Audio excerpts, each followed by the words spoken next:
자, 2부에서는 좀 빠르게 연설의 어떤 그 틀이라고 할 수 있는 정형화된 틀을 좀 보여드리고 사례들을 좀 많이 보여드리도록 하겠습니다. 자, 빌 클린턴 하면 연설을 좀 잘한 미국 대통령으로 저는 많이 소개를 해주고 있는데요. 그 중에 이제 퇴임 후에 루안다 재건 프로젝트라는 그러한 하나의 이제 사업을 펼쳐가면서 테드 강연에 나와가지고 연설을 했던 그 연설을 한번 여러분께 소개를 해 드리려고 합니다. 여기 보시면 아시겠지만은 연설에도 이렇게 하나의 흐름이라는 것이 있습니다. 우리 토론의 흐름도를 제가 자세히 설명을 드린 적이 있던 것을 기억해 보시면 연설에도 좋은 연설은 이렇게 흐름을 잘 갖추는 것이 필요하다라는 것을 알 수 있습니다. 가장 먼저 제가 오늘 이런 목적으로 연설을 하게 됐습니다. 이 부분은 좀 자유롭게 또는 청중들과 교감하면서 어텐션 게러 어떤 나름 눈 맞추기를 하면서 이렇게 할 수 있겠습니다. 그다음에 이제 발표의 나름대로의 오늘 제가 이런 발표를 하려고 한 이유가 이러이러한 전제가 있어서 그렇습니다. 졸업식이니까 이렇게 하겠습니다. 뭐 등등 하나의 전제를 깔고 있는 것이죠. 여기 테드 강연이니까 이런 전제를 깔고 하겠습니다. 이렇게 해가지고 하나의 어떤 발표 또는 연설의 전제를 이렇게 설명을 해주고 있습니다. 쭉 설명을 하고 마지막에 가서 결론을 내리게 되겠습니다. 아주 복잡하게 이렇게 흐름을 제가 다시 잡아 놓았는데요. 긴 연설이었습니다. 잠깐만 그냥 모습만 한번 보고 넘어가도록 하겠습니다. 클린턴의 연설하는 한 광경을 잠깐 모습만 보고 넘어가겠습니다. 자, 테드 톡이 I thought in getting up to my TED wish, I would try to begin by putting in perspective what I try to do and how it fits with what they try to do. We live is to develop a model for rural health care in a very poor area that can be.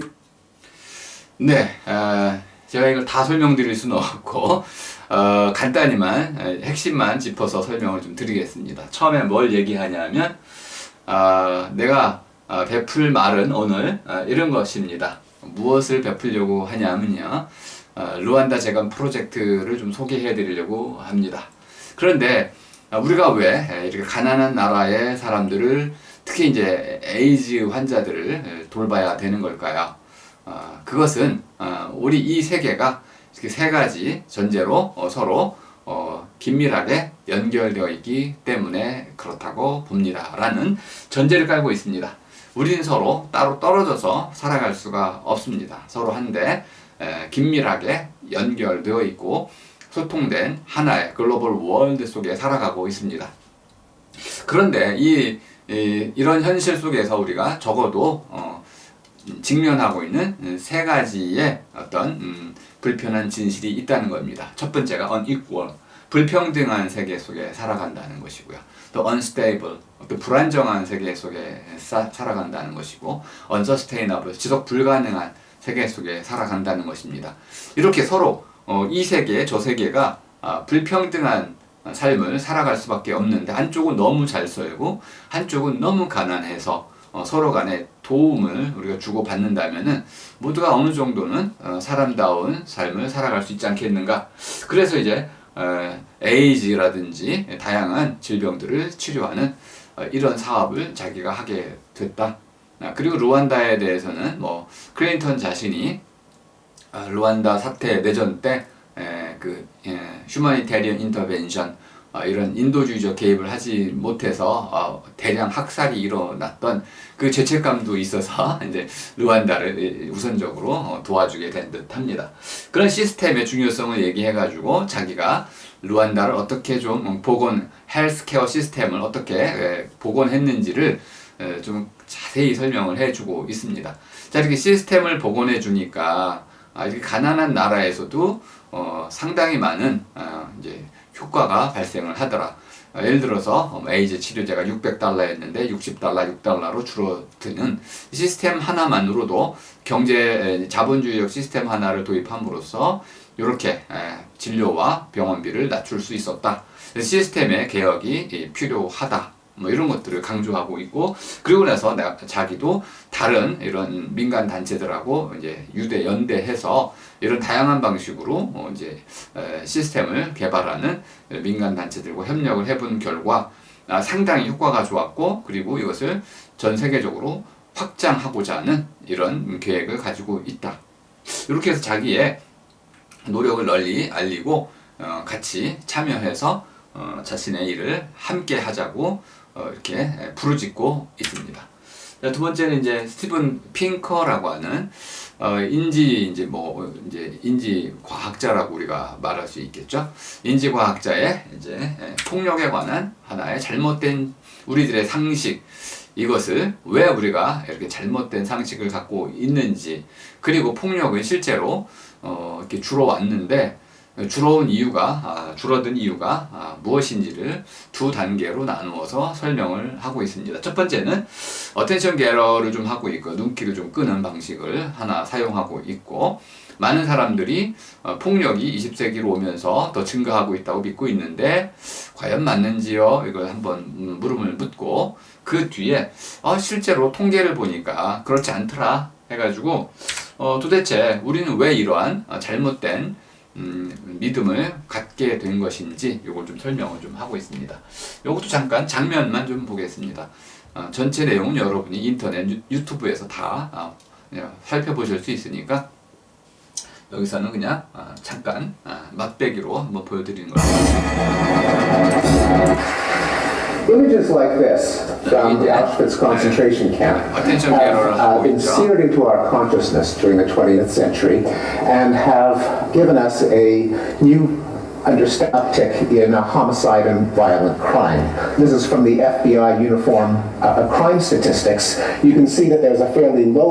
자, 이렇게 스티븐 핑커는 인지과학자답게 실질적인 자료들을 가지고 이것을 우리 뇌가 어떤 방식으로 주어지는 데이터들을 처리하는지 이것을 좀 설명을 하고 있습니다. 기본적으로 우리가 폭력에 대해서 굉장히 현대로 오면서 폭력이 증가하고 있다고 알게 된 이유는 마치 우리 그 안방에서 또는 자기 방에서 이렇게 폭력이 난무하는 전쟁에 관한 소식들 또는 이런 폭력에 관한 기사들, 이런 거 생생한, 또는 이제 더 나아가면 이제 어떤 그 영화들, 이런 것들을 통해 가지고 마치 우리가 실제로 어떤 폭력 상황에 노출된 것처럼 생생하게 비디오로 그것을 보게 되다 보니까 우리 뇌는 이것이 사실인지 아닌지를 정확히 구분하지 못하게 되고, 폭력이 자주 우리에게 노출되는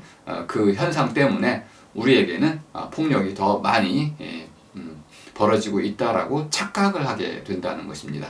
그래서 이것을 실제 착각이라는 것을 알려주기 위해서 1만 년 전에는 어땠을까요? 이웃 사람에게 내가 죽임을 당할, 살인을 당할 확률이 얼마나 될까요? 현재하고 비교해 보면 어떨까요? 과거에는 이렇게 많은 사람들이 쉽게 이웃 부족에게 죽임을 당했지만 오늘날에는 이렇게 죽임을 당할 일이 거의 없겠죠. 이런 식으로 비교를 해가고 있고, 자, 몇백 년 전에 어떨까요? 또 병으로 죽는 거 말고 이렇게 살인과 같은 전쟁으로 죽는 이런 것들을 주로 얘기하고 있고요. 다시 수십 년 전에는 어땠을까요? 해가지고 최근으로 올수록 우리에게는 이렇게 어떤 폭력으로 어떤 피해를 입을 가능성이 점점점 줄어들고 있는 반면에 미디어를 통해서 폭력에 대한 정보, 뉴스는 많이 과다하게 이렇게 듣다 보니까 마치 우리 세계의 21세기, 20세기에 폭력이 기하급수적으로 증가한 것처럼 잘못 알고 있다 해서 이런 다양한 자료들을 통해 가지고 폭력이 실제로는 크게 줄어들어 왔다라는 것을 증명하려고 하고 있습니다. 물론 제가 이걸 토를 좀 달자면 폭력의 종류 가운데 사이버 폭력 같은 경우는 배제되어 있더라고요. 그러니까 오늘날에는 성폭력이라든지 사이버 폭력이라든지 이런 것들을 감안하고 본다면은 폭력이 줄어들었는지에 대해서는 아마 다시 검토를 해봐야 될 것 같습니다. 자, 어쨌든 이래가지고 폭력이 늘어나긴커녕 줄어들었는데 왜 줄어들었을까요가 실제 또 이 이제 강연 또는 연설의 중요한 이제 목적이었습니다. 폭력이 줄어든 중요한 이유는 홉스와 같이 정부의 기능이 강화됐기 때문에 그렇다라는 이런 정부의 출연론하고, 또 하나는 결국 우리 인류가 뭐 종교라든지 문화 등을 통해 가지고 폭력이 줄어드는 이런 문명을 우리가 일구어 왔다는 것이죠. 그리고 또 하나는 비폭력이 결국 우리 모두에게 이득이 되더라라고 하는 기존의 어떤 넌 제로섬 게임과 같은 이론을 가지고 와가지고 평화를 우리가 사이좋게 지내기를 해보니까 이득이 모두에게 증가되더라. 그래서 폭력보다는 비폭력을 더 선호하게 됐다는 것이고요.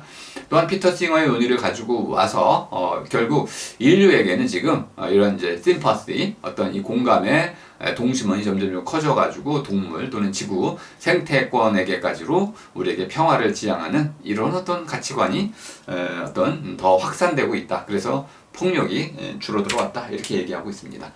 자, 그리고 또 하나 연설은, 저는 뭐 테드톡은 우리 연설의 아주 중요한 자원이라고 봅니다. 뭐 수많은 이제 자원 연설들이 쏟아져 나오고 있는데요.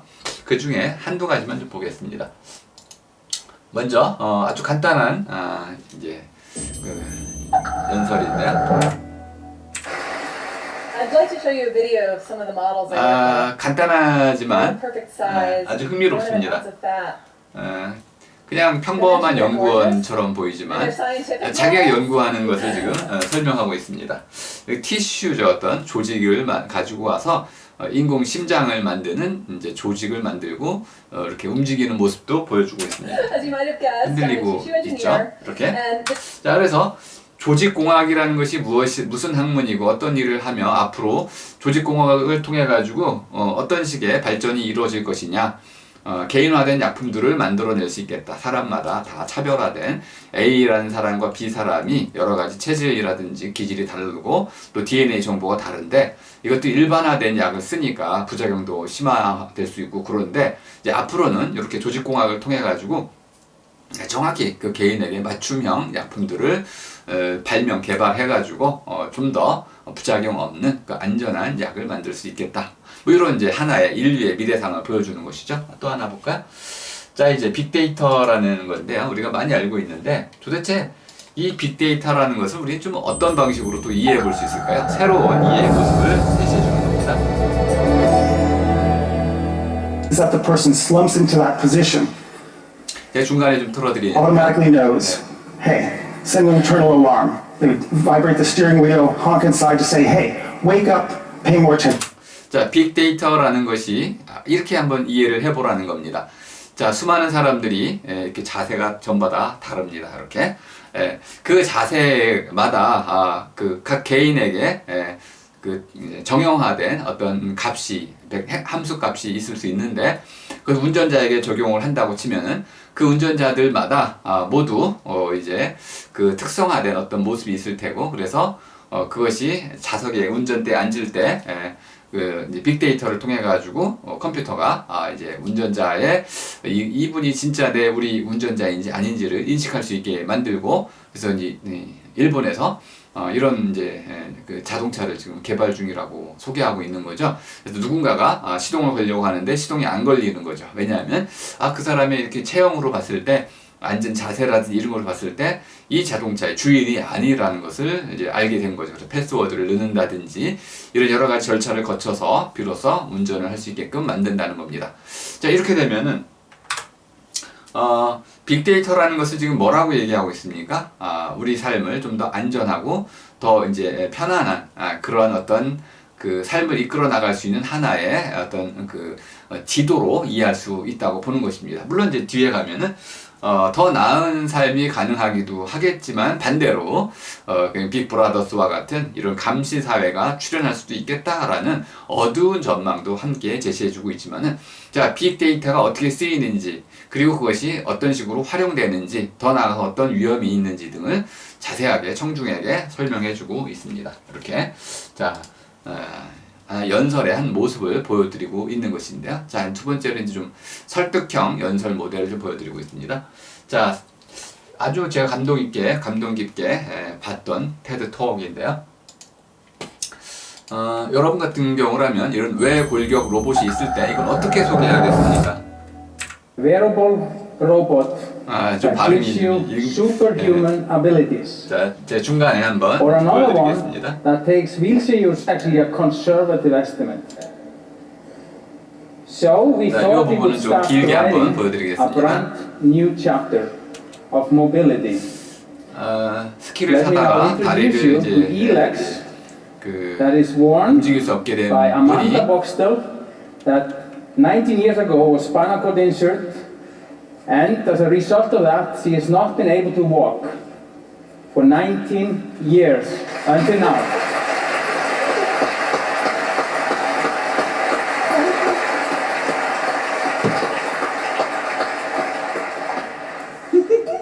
Amanda is wearing our E-Lex like that. It has sensors. It's complete.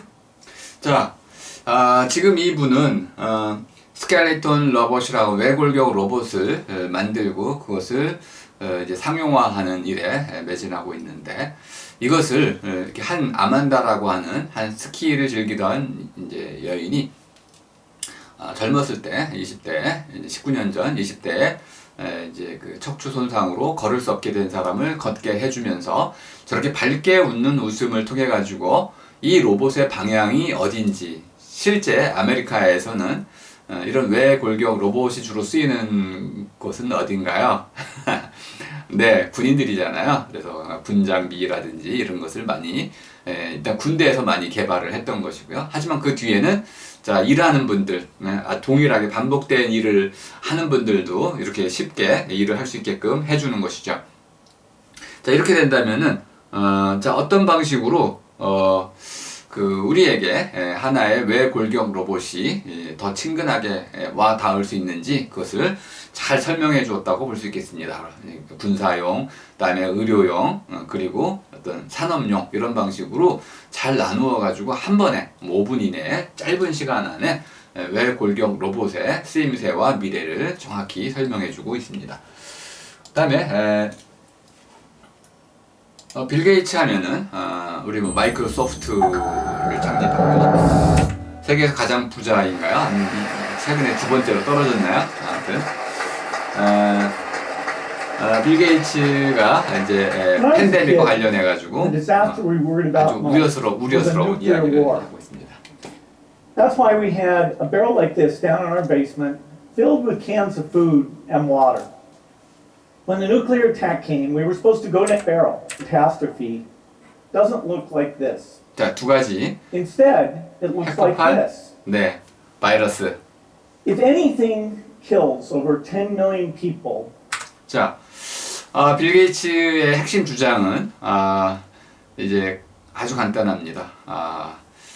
오늘날 21세기에 사람을 가장 많이 죽일 수 있는 게 뭘까요? 전염병이라고 보는 것입니다. 전쟁의 시대는 갔고 이제 우리가 실제로 전쟁을 해야 되는 것은 전염병이다. 에볼라 바이러스와 같은 것이다. 또는 이제 우리 그 모기 이런 것들 아마 그런 이렇게 이제 빌 게이츠가 만든 그 그림 가운데 하나 세상에서 가장 위험한 그 생명체는 무엇일까요? 했더니 맨 위에 모기를 꼽았는데요. 모기가 바로 우리가 이제 그 사람을 가장 많이 죽이는 전염병을 이제 옮기기 때문에 모기가 가장 위험하다 이렇게도 설명을 하는 걸 봤는데요. 어쨌든 빌 게이츠의 관점에서 보자면은 전염병을 막는 것이 앞으로 오게 될 새로운 이제 2차, 3차 수많은 거듭되는 이러한 전염병을 막는데 우리가 전력 이제 투자를 해야 된다. 이제 핵무기의 시대는 갔으니 이제 우리에게 이런 전염병을 막는 기술을 좀 더 확충하고 의사를 키우고 뭐 해야 되는데 왜 못하고 있을까요? 이렇게 묻는 겁니다.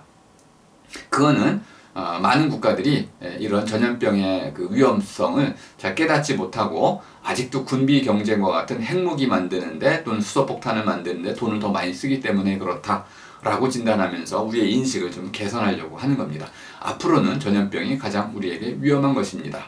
이렇게 이제 큰 소리로 외쳐 부르고 있는 것이죠. 요것은 이제 우리에게 잊힌 다른 세계에 관한 이야기입니다. 그런데 제가 뒷부분만 좀 보여드리겠습니다.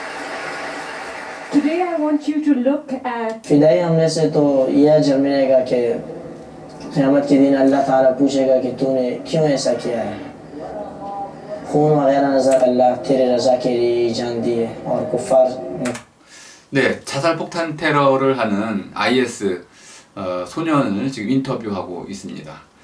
이렇게 해가지고 기본적으로 이 아이들이 왜 도대체 이런 자살폭탄 테러에 자발적으로 가담하게 되는지 그 관계를 인과성을 보여주고 있습니다. 어릴 때부터 가난하고 교육을 제대로 받지 못하고 다양한 교육의 가능성이 차단되어 있고 오로지 잘못된 이런 종교적 교육에 이제 길들여져서 특정한 방식으로 집단적으로 구금된 상태에서 이런 하나의 성전이라고 말할 수 있는 그런 자살폭탄을 신에게 자기를 바치는 이런 위대한 행위로 잘못 교육받는 이런 방식으로 아이들이 가르쳐지고 있다. 이것을 우리가 끊어내야 된다라고 국제사회에게 호소하고 있는 것입니다.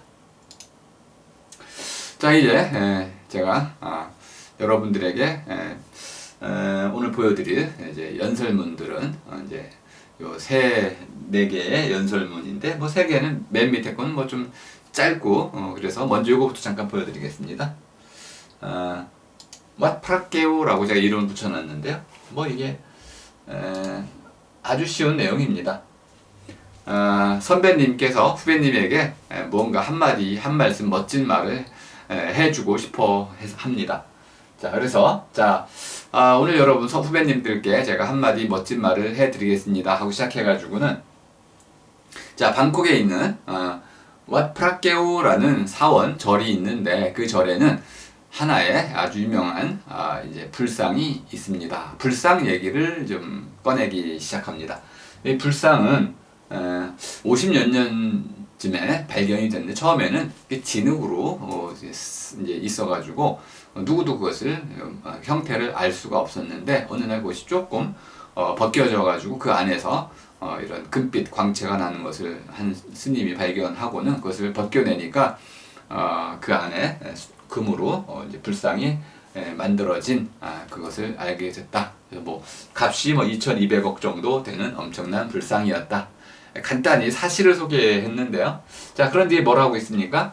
자, 여러분들 안에는 이러한 남들이 알지 못하는 엄청난 잠재력이 숨겨져 있습니다. 이렇게 무슨 얘기 하는지 금방 알아들으실 수 있겠죠?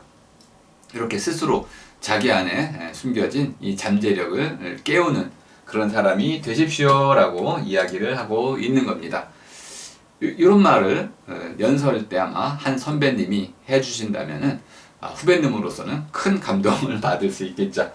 자, 제가 이제 감동을 받은 이제 연설들을 연설문인, 이건 졸업식에서 쓰인 연설문인들인데요. 종류가 좀 다른데 어쨌든 가장 먼저 오프라 윈프리를 좀 소개를 하도록 하겠습니다. 오프라 윈프리는 뭐 20년 동안 미국 사회의 이러한 토크쇼 진행자의 전설이었죠.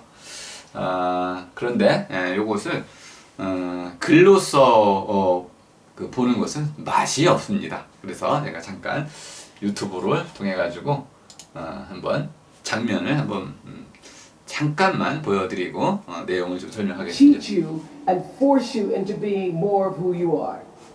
And then figure out what is the next right move.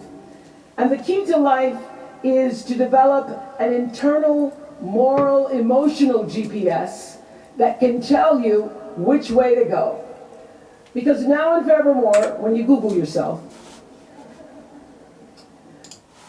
자, 인생의 GPS를 찾아라 라고 지금 소개를 해주고 있습니다. 인생의 GPS 무엇일까요? 그것을 간단히만 설명을 좀 드리겠습니다. 자, 인생의 GPS는 윈프리가 말해주는 핵심은 무엇이냐면 학벌이 아닙니다. 또는 이력서가 아닙니다. 그럼 무엇일까요?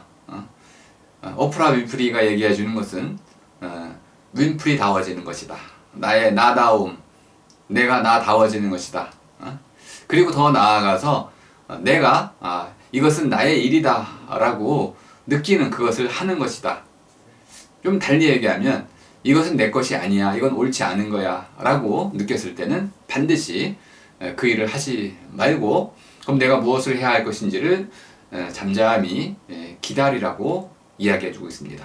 분명히 내가 무엇을 해야 할지, 내가 무엇을 하고 싶은지 그것을 느끼는 그때가 올 것이고, 그때가 오면 바로 그 일을 망설임 없이 그리고 끝까지 그 일을 해내라고 이제 우리에게 조언해 주고 있습니다. 그리고 두 번째로는 실패에 대한 교훈을 잘 배우라는 것입니다. 실패라는 것을 우리는 넘어지고 깨지고 어떤 것을 잃어버리는 것으로 많이 이해하고 있는데, 오프라 윈프리는 실패를, 페일러를 그렇게 이해하고 있지 않습니다. 실패라는 것은 기본적으로 내가 지금 가고 있는 길이 내가 원래 가고자 하는 그 길이 아니었다. 그래서 이제 내가 가야 할 올바른 길을 다시 찾는 시간이다. 이렇게 이해를 하고 있습니다. 그리고 바로 그 시간을 통해 가지고 나는 더 나은, 그리고 더 높이, 더 멀리까지 갈 수 있는 그런 새로운 방향 전환을 이룰 수 있게 된다라는 하나의 기회로 보라고 이야기해주고 있습니다. 이 전문을 여러분이 다 읽어보신다면 아마 훌륭한 인생의 교훈을 갖게 될 것입니다. 자, 제가 이제 뭐 롤링의 뭐 이제 해리포터, 롤링의 이제 하버드 대학 연설문 좀부터 좀 잠깐 소개를 하고, 뒤에 이제 리샤오 이제 학장의 또 연설문을 보겠습니다. 자, 이것도 자 먼저 유튜브로 영상을 좀 먼저 보시면 좀 도움이 될 것 같습니다. President Faust, members of the Harvard Corporation and the Board of Overseers, members of the faculty, proud parents, and above all, not only has Harvard given me an extraordinary honor, but the weeks of fear and nausea I have endured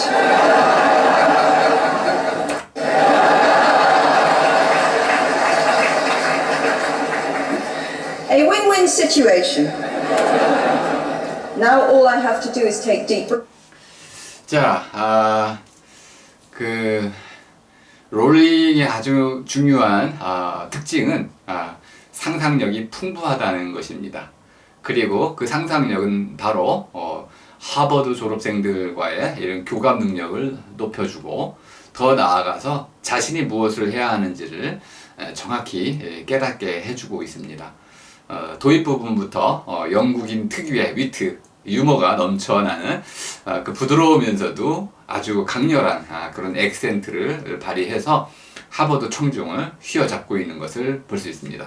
오프라 윈프리는 연설적인, 그냥 연설투의 그러한 장엄한 그 문체를 통해 가지고 청중을 휘어잡았다고 한다면은 이제 롤링은 반대로 아주 잔잔하면서도 그런 특유의 자기의 개성을 드러내는 방식으로 이야기하고 있습니다. 자기 쭉 얘기하다가 기본적으로 이렇게 얘기하고 있습니다. 자, 실패라는 것이 무엇일까요? 아니, 이게 잘 나가는 하버드생에게 왜 실패를 얘기하는 걸까요? 실패한다는 것이 무엇일까요? 자, 실패라는 것은 자기의 인생 경험을 얘기해 주고 있습니다. 아까 제가 연설에서 그 말을 베푸는 사람은 자기 인생을 드러내는 것이다, 이렇게 얘기를 말씀을 드렸잖아요. 자기 인생, 내 안에서 어떤 실패의 경험이 있었는데 지금 롤링은 이혼을 했고, 졸업한 이에 이제 결혼해서 이제 아이를 낳았는데 이혼을 했고, 아이를 혼자 길러야 됐고, 변변한 직장이 없었죠. 7년 동안 아주 힘들게 생활을 하게 됐고, 또 자기가 쓴 해리포터도 출판사에서 출판을 안 해줄 정도로 전전긍긍하면서 어떻게 해야 될지 모르는 그러한 실패의 위기 속에 계속 살았다고 얘기를 하고 있습니다. 근데 과연 이 실패가 무슨 뜻일까? 이것을 곰곰이 생각해 보니까 내가 할 수 있는 일은 오직 소설을 쓰는 길밖에 없다. 그래서 나머지 다른 것들은 모두 끊어내고 오직 소설 쓰는 그 일 하나에만 전념을 하게 됐다는 것입니다.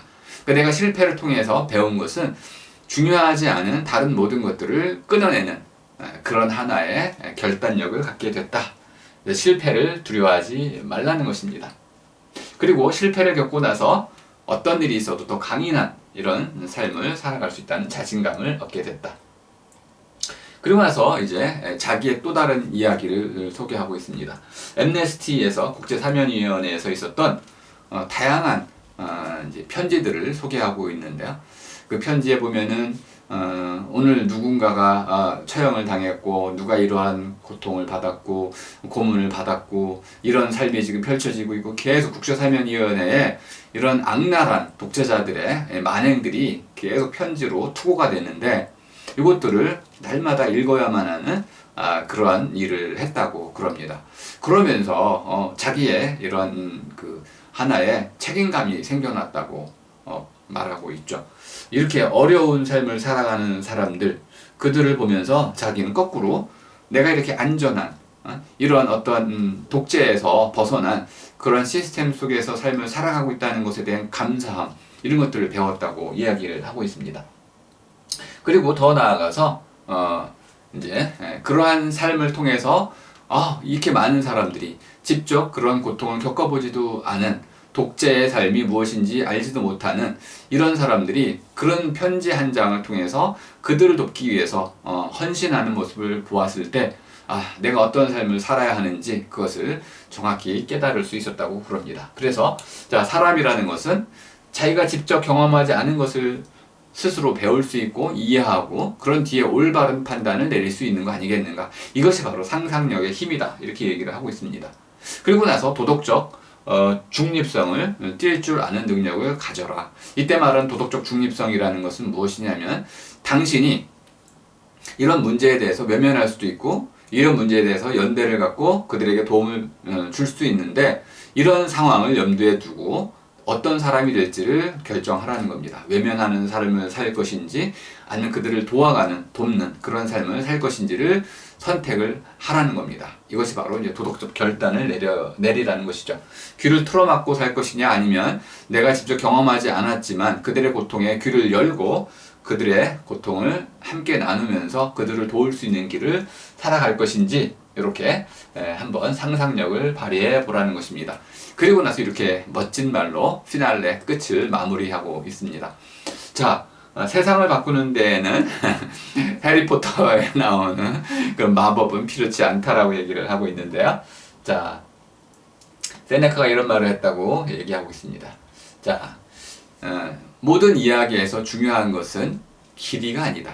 그 안에 담겨 있는 내용이 얼마나 훌륭한가 이다 라고 이야기하고 있습니다. 우리 삶에서 얼만큼 오래 사느냐 또는 무엇을 많이 쌓았느냐 이것이 중요한 것이 아니고 그 안에 무엇을 담았느냐 그 상상력의 관점에서 우리가 어떠한 도덕을 가지고 살았느냐 이것을 강조하고 있습니다. 아주 멋진 연설이 아닐 수 없습니다. 자, 반면에 이제 이렇게 최고의 대학에서 펼쳐지는 이런 졸업식의 풍경하고 좀 달리 한번 중국 대학으로 한번 가볼까요? 중국의 지린대학을 한번 보겠습니다. 여기에 저도 이 졸업식의 연설문을 읽고 상당히 감동도 받았는데 많은 자극도 받았습니다. 과연 그 리샤오라고 하는 이 교수님의 이제 지린대학 무슨 이제 원장님이라고는 하는데 정확히 직책을 제가 모르겠습니다. 그런데 저보다 나이가 좀 많으신 분이시고 자, 한번 간단히만 설명을 좀 드려볼게요. 자, 핵심이 무엇이냐면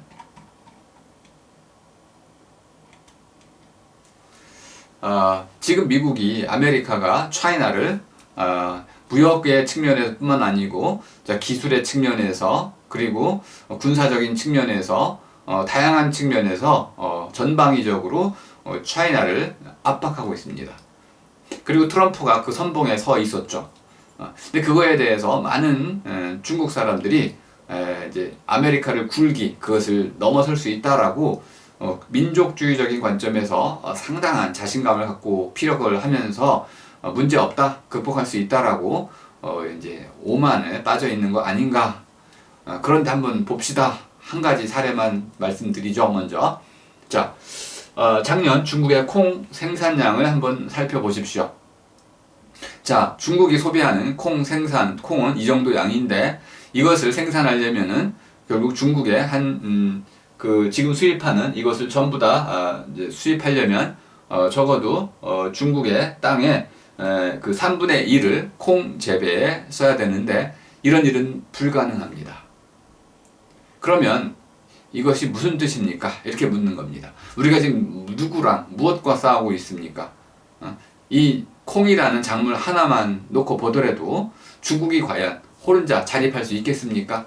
그건 불가능합니다. 이런 환상에 사로잡히지 마십시오 라고 지금 정확히 데이터를 가지고 설명을 하고 있습니다. 그런 뒤에 자기는 금융 전문가로서 아마 금융 화폐 시장의 전문가인 것 같습니다. 주로 이제 아메리카를 연구하고 아메리카와 이제 홍콩, 그다음에 이제 잉글랜드 이런 데를 좀 연구하는 학자인데, 경제학자인데, 현재 이런 중국이 포함된 글로벌 그 마케팅 이 시장은 기본적으로 상품 달러 순환 체제다. 이게 무슨 뜻이냐?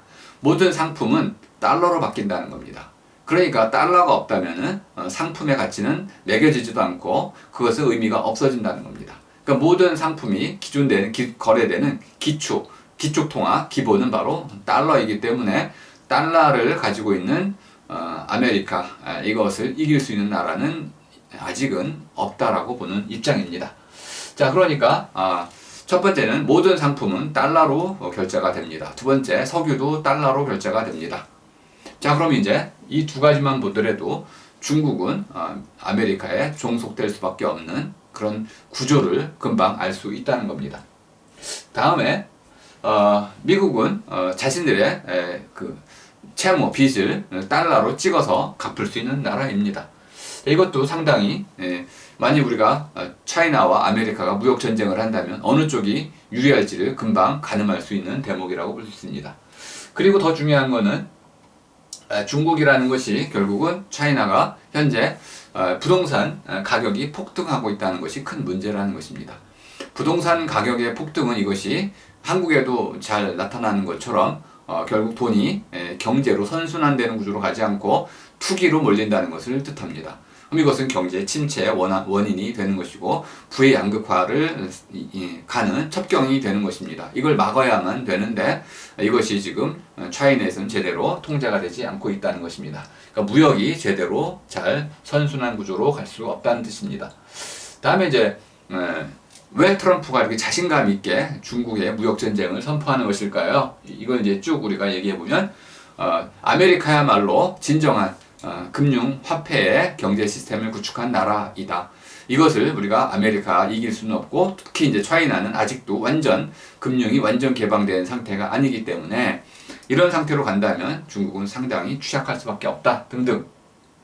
이렇게 해가지고 중국이 이제 현재 우리 아메리카를 잘못 보고 있는 여러 가지 지점들을 얘기하고 있고요. 좀 더 나가면은 이제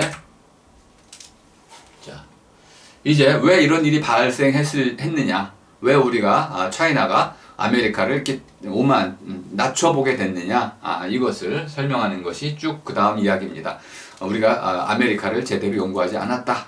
이렇게 결론을 지을 수가 있겠습니다. 이런 방식으로 해가지고 졸업생들에게 아직 우리는 좀 더 아메리카에 대한 연구를 더 해야 되고 금융화폐 경제의 본질을 잘 깨닫고 있지 못하다. 이렇게 해가지고 좀 더 거시적인 안목을 키울 것을 요구하고 있는 것입니다. 자, 그럼 이제 한국으로 좀 와서 그럼 이제 대한민국의 대통령 문재인 대통령이 2019년 광복절 기념사에서 했던 내용을 잠깐 소개해 좀 드리도록 하겠습니다. 핵심은 이렇게 세 가지로 이제 제가 볼 수 있는데, 자, 한번 먼저 광고가 좀 뜨는 바람에 이게 좀 맛이 안 날 텐데요. 잠깐만 기다려 주시면 눈가 클로즈업도 I don't care. 남포에서 창업하고 몽골과 시베리아로 친환경차를 수출하는 나라입니다. 배령에서 자란 소년이 이 강국이 되었습니다. 이제는 5G 등 세계 기술 표준을 선도하는 국가가 되었습니다. 지금까지 우리는 선진국을 추격해왔지만 조금만 더 이제는 앞서서 도전하며 선도하는 경제로 거듭나고 있습니다. 일본의 부당한 수출 규제에 맞서 우리는 책임 있는 경제 강국을 향한 길을 뚜벅뚜벅 걸어갈 것입니다. 네, 지난해 이렇게 일본의 부당한 수출 규제 정책을 통해 가지고 한국이 또 하나의 새로운 이제 어떤 단계로 도약하는 한 발판이 됐다는 것도 여러분이 잘 아실 텐데요. 위기를 극복해서 하나의 또 발전의 어떤 그 디딤돌로 삼은 것도 우리가 아무튼 잘 알고 있습니다. 자, 그런데 이렇게 해가지고 하나의 그 흐름을 이제 설명해 내고 있는데 핵심이 무엇이냐?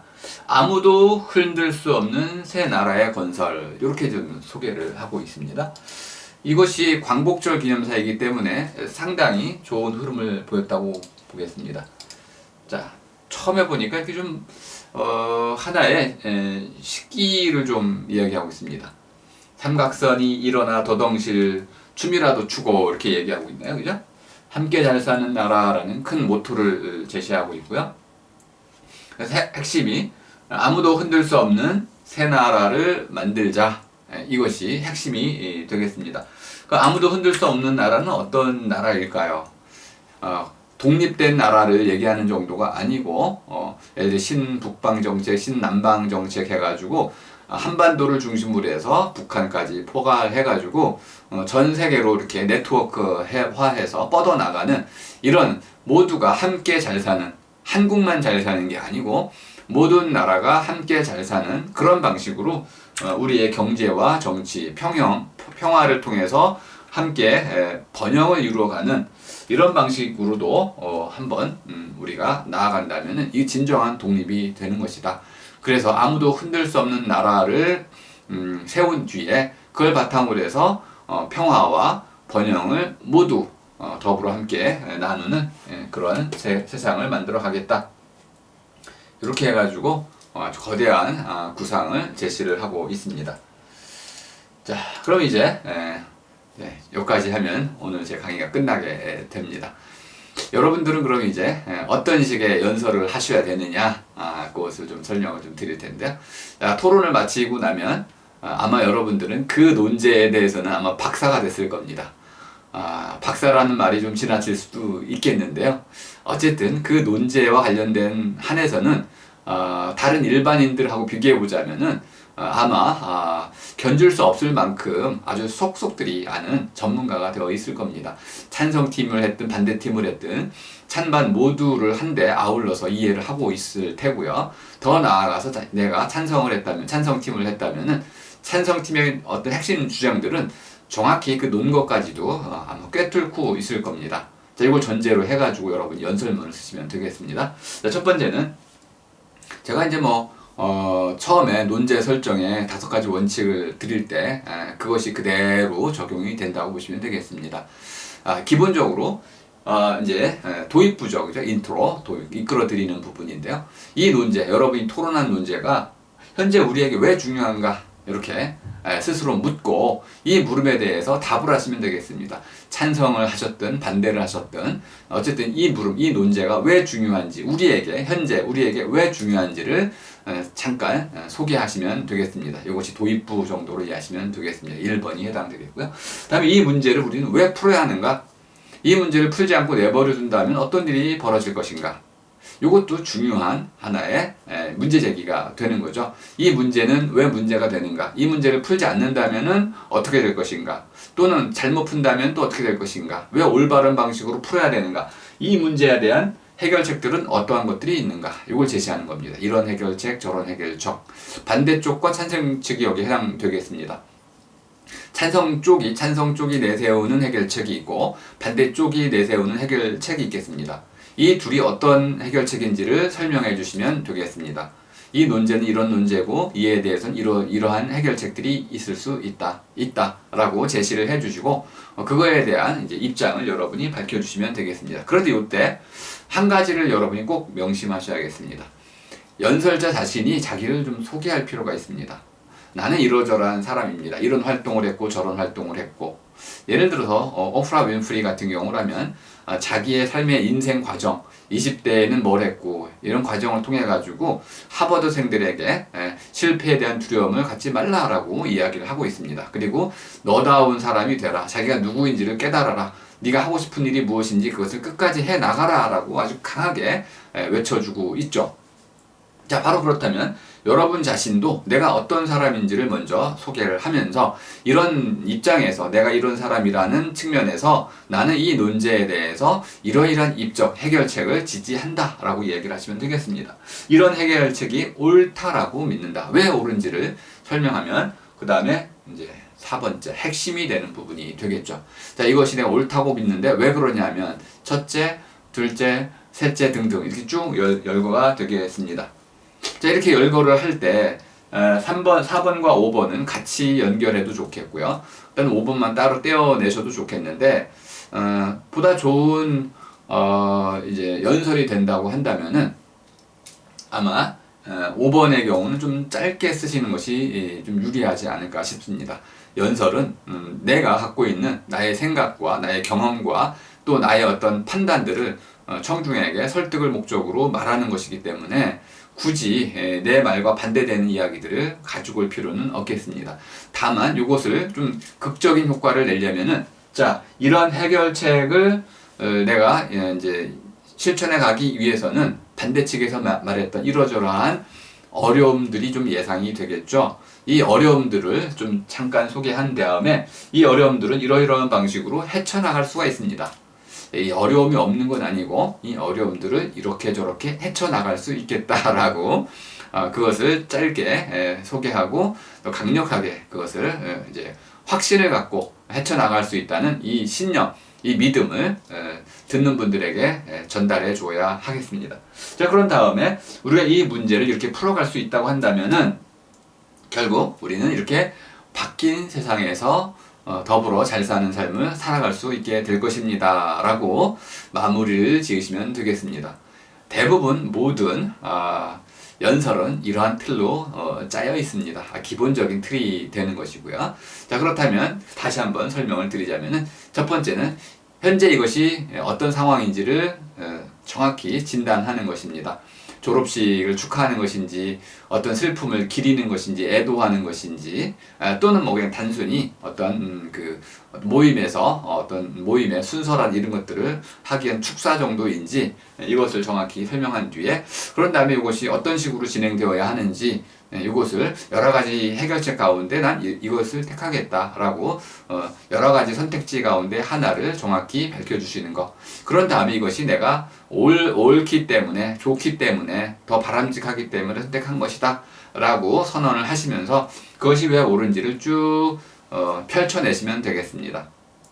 그리고 이때 펼쳐내실 때 가장 중요한 것 중에 하나가 바로 내가 그것에 대해서 이런 삶을 살아왔기 때문에 이 부분을 내가 옳다고 지지한다라는 것을 연결시키시는 것이 좋겠습니다. 그런 다음에 결국 에토스와 파토스를 거쳐서 로고스로 가는 것이죠. 그러니까 어떤 식으로 내가 이것을 왜 이렇게 옳다고 주장하게 됐는지를 이유를 쭉 설득력 있게 써주시면 되겠습니다.